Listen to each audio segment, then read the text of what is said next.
और dear students of class 10th, welcome in S maths class. अभी हम लोग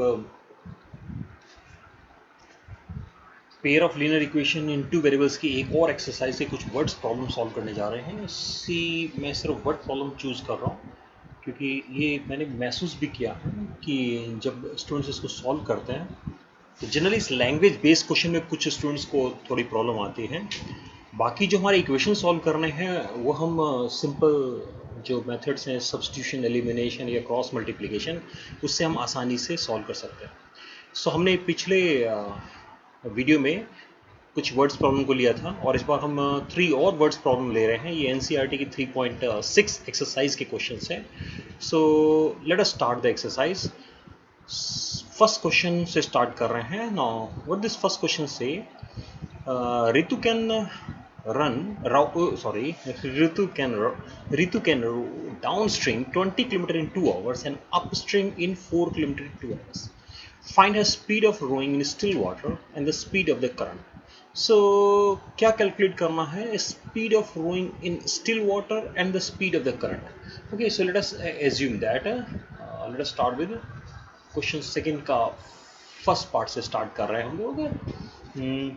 स्पीड ना, speed of rowing. Okay, let me assume that कि speed of rowing जो है, और ये किलोमीटर पर आवर में है तो हम भी किलोमीटर पर आवर में ले लेंगे कि 6 kilometre x kilometre per hour. And similarly speed of current ना, स्पीड ऑफ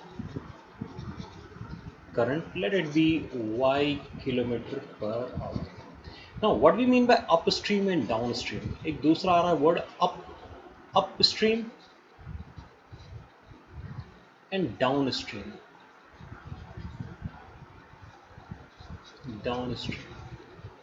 सी होता क्या है, एक डायरेक्शन में रिवर का फ्लो है, ओके, और अब अगर हम रिवर के साथ में जाते हैं, if we are moving in the same direction in which the river is moving, और रिवर की जो करंट की जो डायरेक्शन है उसी डायरेक्शन में अगर हम हैं तो हमारी स्पीड डेफिनेटली बढ़ जाएगी। और अगर हम क्या कर रहे हैं कि उसके रिवर्स में जा रहे हैं, है ना, हम अपोजिट में आ रहे हैं, तो उस केस में क्या होगी, हमारी स्पीड कम हो जाएगी। और ये अपस्ट्रीम और डाउनस्ट्रीम उसी से कंसर्न है। सी नाउ, अप स्ट्रीम का मतलब हो गया आप स्ट्रीम के अप जा रहे हैं, रिवर्स में जा रहे हैं, है ना। Up stream meaning you are moving in a opposite direction, and downstream meaning that means you are rowing in the direction of the current। जो रिवर करंट की जो है, रिवर करंट जिस डायरेक्शन में मूव कर रहा है उसी मूव के है। तो अपस्ट्रीम में क्या हो जाएगा, अपस्ट्रीम में जो स्पीड है उसमें से स्पीड कम हो जाएगी, यानी करंट की स्पीड को माइनस कर देंगे। लेकिन डाउन स्ट्रीम में क्या होगा, हम करंट की स्पीड में स्पीड को ऐड कर देंगे, right. Now another one is, हमें एक फॉर्मूला और पता है इन क्वेश्चन को करने के लिए कि स्पीड जो है वो डिस्टेंस अपॉन टाइम होता है। ये भी एक फॉर्मूला हमें पता है। सो अब हम क्वेश्चंस पे आते हैं कि अकॉर्डिंग टू क्वेश्चन क्या गिवन है। Now okay, let us move according to question and see what is written in the question कि Ritu can row downstream 20 kilometre in 2 hours। so downstream में 20 किलोमीटर के लिए उसको एक according to question जो first condition है, first condition में distance हो गया 20 किलोमीटर, ओके, और टाइम हो गया, the time is 2 hour. Okay, so let us find out the speed. So if we put in this, क्योंकि हम अभी डाउन स्ट्रीम है, सो डाउन स्ट्रीम में स्पीड हो गया x plus Y. So x plus Y जो है वो 20/2 के इक्वल हो गया, that is simply 10। Now in another condition here the distance is 4 kilometer but time is 2 hour, it is ये भी किलोमीटर में है।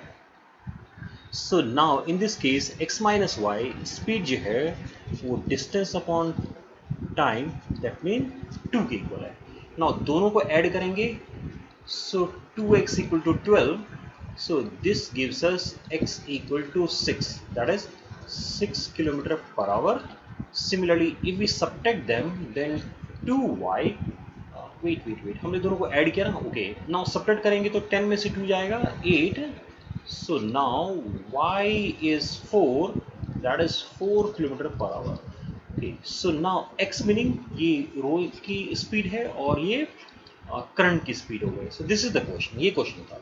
यानी इस क्वेश्चन के अंदर जो इम्पोर्टेंट पार्ट है, जब आप क्वेश्चंस करने जाएंगे, so the most important part of this question is, इस क्वेश्चन का मोस्ट इंपॉर्टेंट पार्ट क्या होगा हमारा, कि डाउन स्ट्रीम और अप स्ट्रीम का मतलब क्या होता है. Okay, that is the important part of this question, कि what we mean by this downstream and upstream. Okay, और another one is a simple formula, speed is equal to distance upon time. Okay, late us come to the second one. आते हैं, दो second question पे आते हैं. So my second question is, 2 women and 5 men can together finish an embroidery work in 4 days, while 3 women and 6 men can finish it in 3 days. Find the time taken by one woman alone to finish the work, and also that taken by one man alone. यानी जो women और man है, हम उनकी बात कर रहे हैं, उनके वर्क करने की ना. तो हमें कैलकुलेट क्या करना है कि वो अकेले कितने कितने दिनों में काम को ख़त्म कर सकते हैं.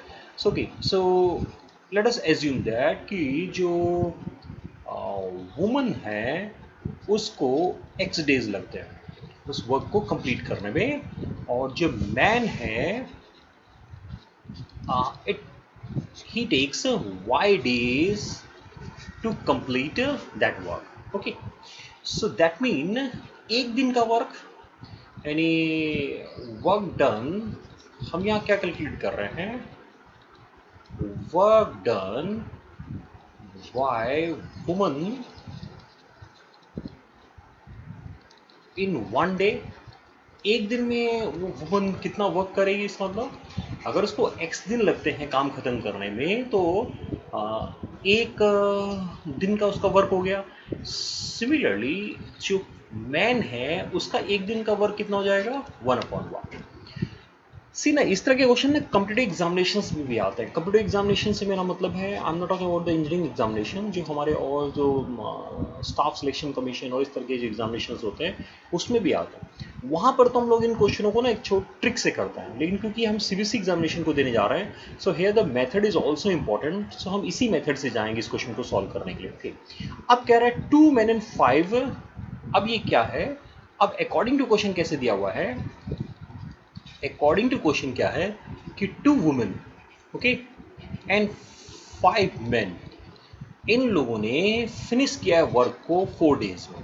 This is given. Then 3 women, it is given that 3 women and 6 men, they finish the work in 3 days. अब ये 2 वुमेन्स, यानी एक वुमेन का एक दिन का काम 1/x था, तो 2 वुमेन का 2 दिन का काम कितना हो जाएगा, 2/x. ऐसे ही 5 मैन का हो जाएगा 5/y, क्योंकि एक जो मैन है ना, एक मैन जो है वो एक दिन में 1/y वर्क करता है, तो 5 मैन कितने करेंगे, 5/y. और ये इक्वल किसका हो जाएगा, क्योंकि उन लोगों को 4 डेज, जब दोनों मिलके काम करते हैं उनको 4 डेज लगता है, तो एक दिन में कितना काम करेंगे वो, 1/4. नहीं, ऐसे ही अब ये 3 वुमेन्स, सो 3/x जो है, क्योंकि अब एक वुमेन का वर्क है 1/x, सो 3 वुमेन का हो गया 3/x. Similarly 6 man meaning 6/y, और ये इक्वल हो जाएगा 1/3 के. सो नाउ यू हैव 2 इक्वेशंस. हम यहाँ थोड़ा सिंपल कर सकते हैं इस इक्वेशन को, और इसको हम लिख सकते हैं इसकी जगह पे, और मैं 3 से डिवाइड कर देता हूँ. तो 3 से डिवाइड करेंगे तो 1/x हो जाएगा, इसको 3 से डिवाइड करेंगे तो 2/y हो जाएगा, और इसको 3 से डिवाइड करेंगे तो 1/9 आ जाएगा. नाउ ये सिंपल सी इक्वेशन आ गई हमारे पास. इस इक्वेशन को सॉल्व करेंगे और हम लोग आंसर तक पहुंच जाएंगे. आइए सॉल्व करते हैं. वेट जस्ट मिनट, थोड़ा सा स्पेस बना रहे हैं.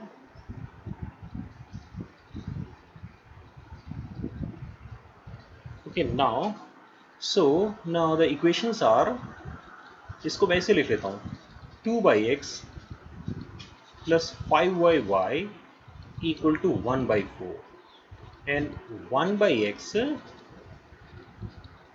plus 2yy is equal to 1 by 9. This is equation number 1. Here you have equation number 2. Okay ना, यहाँ देखिए इस इक्वेशन में क्या किया हमने ना, इस इक्वेशन के अंदर हमने 3 से डिवाइड कर लिया है, तो ये 1/x हो गया, इसको भी 3 से डिवाइड किया, इसको भी 3 से डिवाइड किया। अभी सिंपल क्या कर सकते हैं, इक्वेशन 1 में से 2 टाइम इक्वेशन 2 को माइनस कर दीजिए, तो 2/x कैंसिल हो जाएगा, और 5/y में से, यानी 5/y में से हम 2 टाइम जब माइनस करेंगे तो 4y माइनस होगा।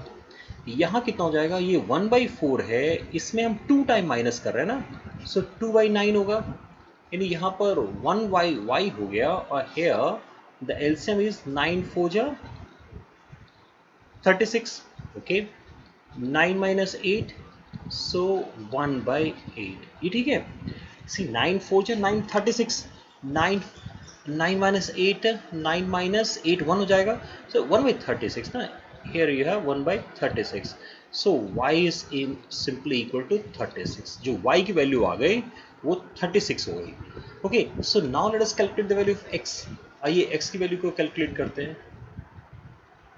Okay, now to calculate the x, किसी भी एक इक्वेशन को चूज कर सकते हैं जो थोड़ा सा इक्वेशन हमें इजी लगे, जैसे ओके हमने सेकंड को चूज कर लिया, so from second 1/x plus 2/y 2/36 is 1/9, और 1/x हो जाएगा 1/9 minus 1/18, so simply 18 is LCM.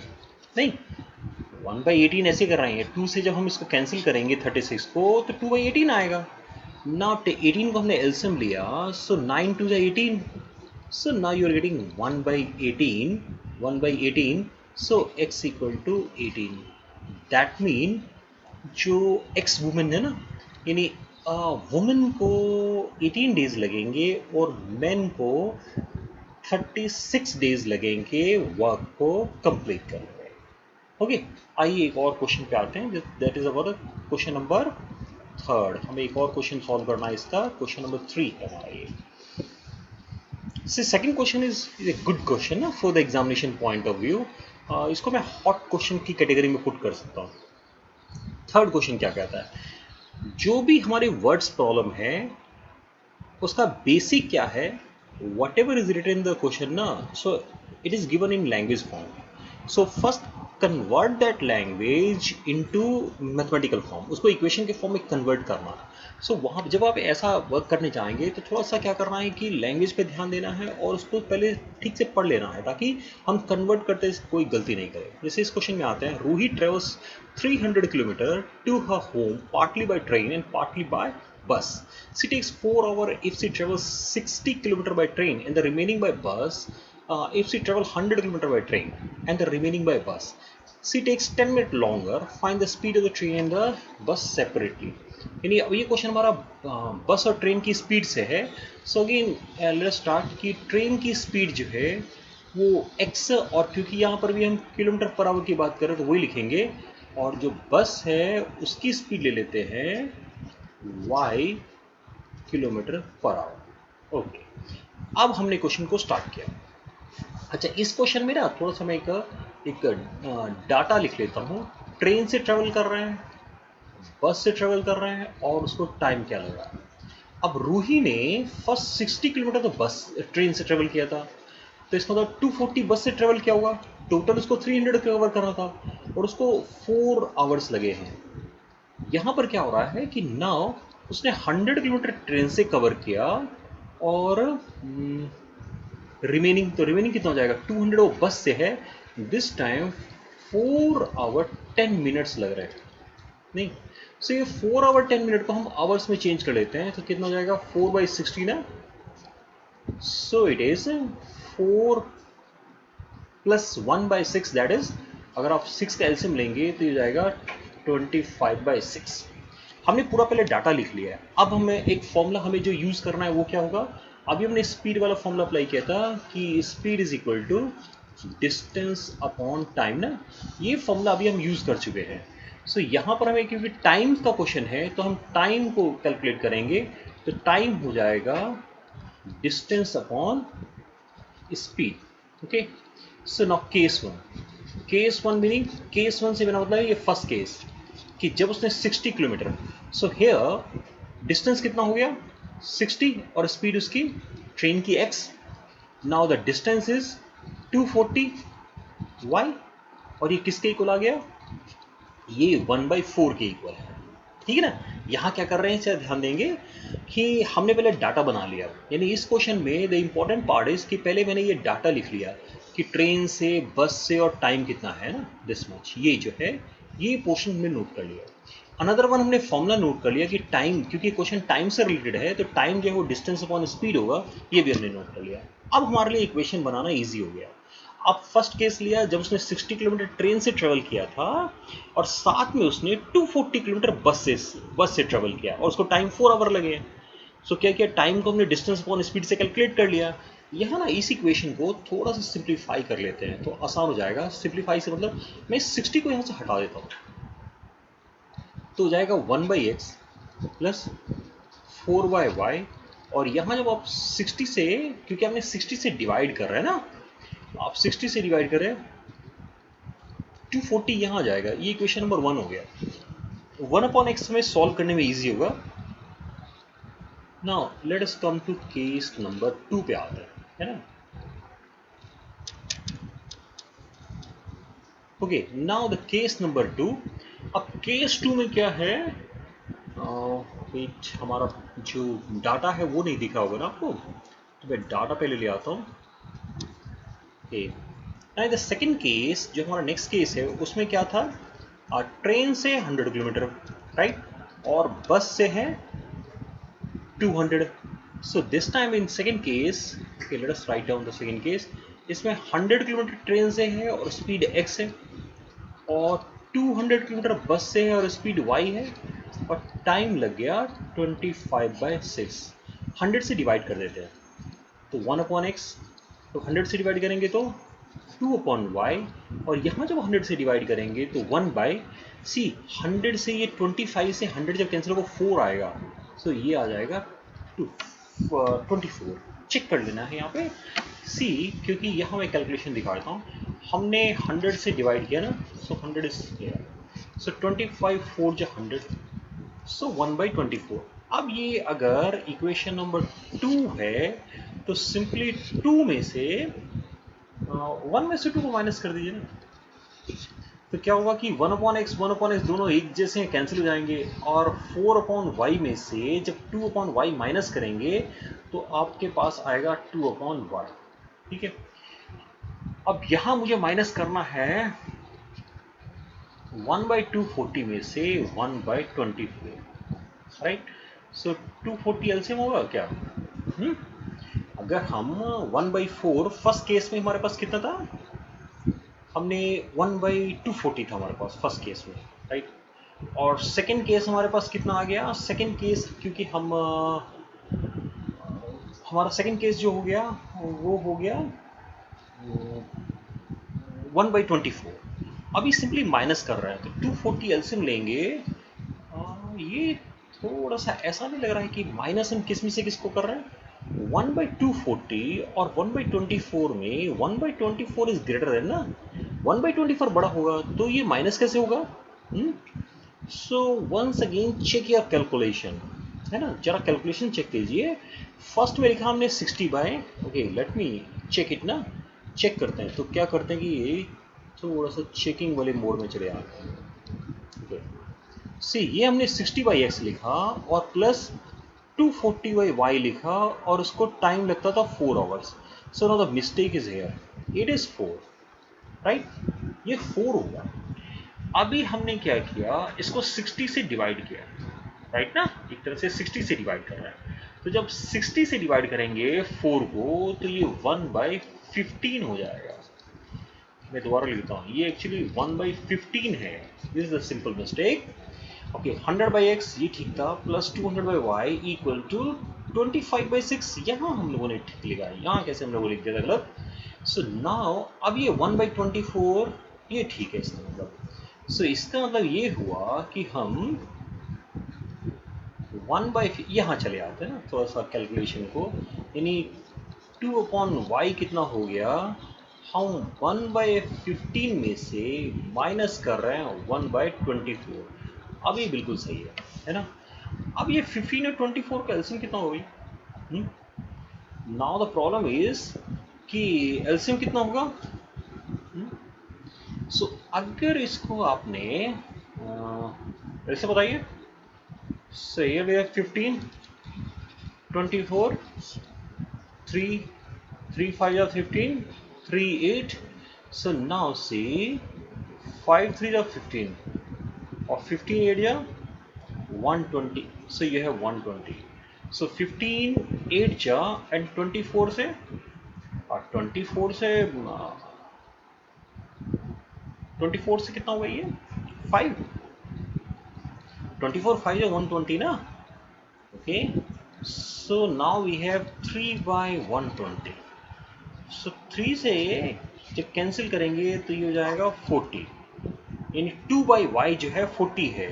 So y की वैल्यू कितनी आ गई 80, that is 80 kilometre per hour. Dear friends, just remember, this is simple calculation work. A simple mistake in the calculation में क्या होगा कि वो कहीं ना कहीं हमारी कैलकुलेशन को गलत करना शुरू कर देगा. अब y कैलकुलेट हो गया तो कम से कम मेरा वर्क आसान हो गया. चलो मैं सेकंड कोई चूज कर लेता हूँ. तो सेकंड इक्वेशन में 1/x जो है वो 2/y, that is 80 equal to 1/24. इसको कर देते हैं 40 ना 2 से. सो और 1/x हो जाएगा 1/24 में से 1/40 माइनस कर दीजिए. Still we need to take the LCM ना. 120 5 जा 3 जा 2/120 और 1/60. So here x is 60 kilometer per hour. This is your test. So in this question the calculation is little more than the previous two questions. जो पहले दोनों question थे ना उससे इसमें कैलकुलेशन ज़्यादा है, थोड़ी अलग भी है, थोड़ा अजीब सा भी. सी दोज क्वेश्चंस जो कैलकुलेशन बेस्ड क्वेश्चन है, सी मैंने क्योंकि मिक्सअप नहीं हो ग्रीन को मैंने रेड से चेंज कर लिया था. एक तो हमने करेक्शन किया और दूसरा क्या किया कि हमने थोड़ा अलग से उसको सॉल्व कर दिया. So now you see only the calculation is important in these questions. अब जब इस तरह के क्वेश्चन को अटैम्प्ट करेंगे तो कैलकुलेशन तो बहुत ही इंपॉर्टेंट है. अगर कैलकुलेशन पे ध्यान नहीं रखेंगे तो क्वेश्चन गलत भी हो सकता है. दूसरा क्या हो गया, what ever language is given ना, जो आपको लैंग्वेज गिवन है उस लैंग्वेज से जो लैंग्वेज गिवन है तो लैंग्वेज को मैथमेटिकल फॉर्म में सही सही कन्वर्ट करना. अगर आप कन्वर्ट करते समय भी आपने थोड़ी बहुत गलती कर दी है तो फिर हम ढूंढते रहेंगे कि okay where is the mistake, कहाँ गलती हो गई, चलो गलती ढूंढते हैं. सो वो हमेशा क्या करेगा कि प्रॉब्लम क्रिएट करेगा. So whenever you are solving such type of question ना, be careful, read the question carefully and do your calculations with a little attention. थोड़ा attention के साथ कैलकुलेशन को करेंगे ताकि हम गलतियां नहीं करें, जैसे कि इस क्वेश्चन में भी एक छोटा सा मिस्टेक हम कर बैठे थे. So okay, thank you very much for watching this video. Keep watching my channel को देखते रहिए. यहाँ पर आप मेरे साथ अपनी जो भी बुक्स हैं उनके आपको सॉल्यूशंस मिल जाएंगे और साथ में मेरे साथ आप अपनी प्रिपरेशन कर पाएंगे. So once again thank you very much for watching this video.